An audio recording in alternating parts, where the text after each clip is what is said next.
এক ছিল কৃষক, নাম তার রমেশ কাকা।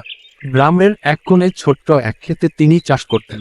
সকালে সূর্য ওঠার আগেই তিনি খেতে যেতেন, গাছগুলোর যত্ন নিতেন, আর মাটিতে ভালোবাসা দিয়ে কাজ করতেন। রমেশ কাকার একটি পোষা গরু ছিল, নাম গোকুল।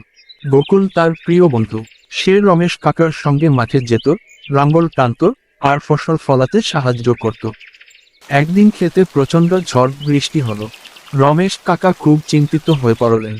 তিনি ভাবলেন, এভাবে চললে তো ফসল নষ্ট হয়ে যাবে। কিন্তু তিনি হাল ছাড়লেন না। বকুলের সঙ্গে মিলে তিনি ক্ষেতের পানি ছড়িয়ে দিলেন, গাছের গোড়ায় মাটি দিয়ে দিলেন, আর রাতেও ক্ষেতের পাহারা দিলেন। কিছুদিন পর ধীরে ধীরে ফসল বড় হলো। সোনালি ধানে ক্ষেত ভরে উঠল। রমেশ কাকা খুশি হয়ে বললেন, পরিশ্রম করলে ফল পাবেই। বকুল আনন্দে লাফিয়ে উঠল। গ্রামের সবাই মিলে ফসল কাটার উৎসব করল। রমেশ কাকা শিখিয়ে দিলেন, পরিশ্রম আর ধৈর্য থাকলে কখনো হার মানতে হয় না।